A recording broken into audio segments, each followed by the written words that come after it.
New at 10, PG&E's most recent request for a rate increase is now in the hands of state regulators. Despite that request, the company says customers might actually pay less next year due to some offsetting costs, but they will still pay some of the highest electricity bills in the country over the next 5 years. Now, given PG&E's recent turbulent history, CEO Patti Poppe is trying to win back some goodwill. So in a second part of our interview, KTVU's Tom Vakar met up with her at a San Francisco job site to try to get some answers to questions that people at home are asking every day.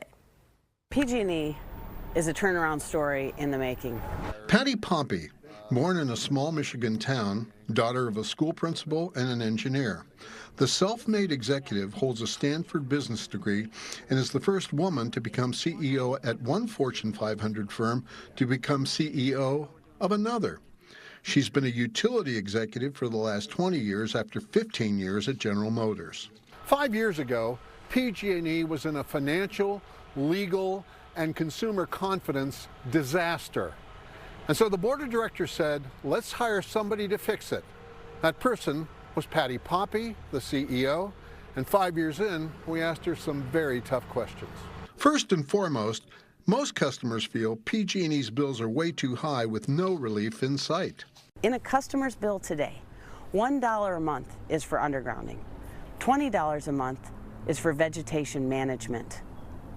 We need to stop band-aiding with trying to pick the next tree to fail and instead build infrastructure for the climate conditions in which we operate, which are getting more extreme. Last Friday, she promised that the money is already working in fire prevention and that bills will be flat at least through 2007. Bills today in 2025 are flat to 2024.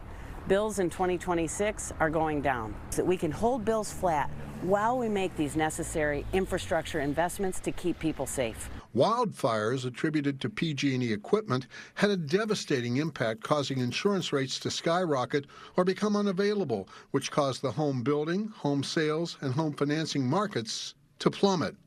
What are you doing about that?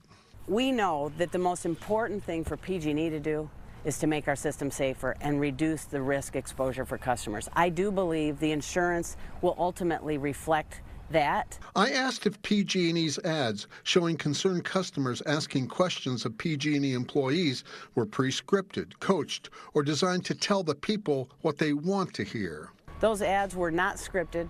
The customer was not scripted.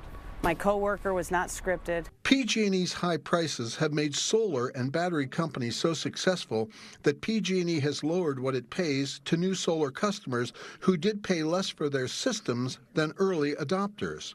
So we want to make sure that we price right the energy that's produced, whether it's from a rooftop or from a hydro station or from a nuclear power plant. We want to make sure we're paying the right price for that power.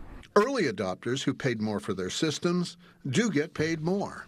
Their incentive is maintained. Finally, I asked this. In the last 5 years, your annual income has averaged $20 million, approved by PG&E's board of directors.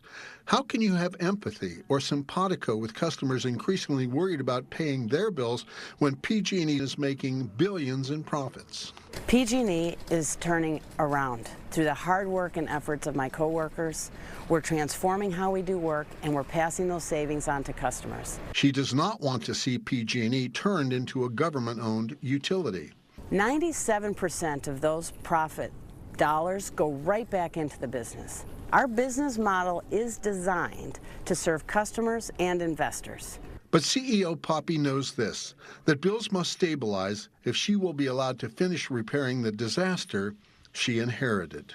I hope that people will, someday, look back at this as a turning point at PG&E, and leadership makes a difference. Tom Vakar, KTVU, Fox 2 News.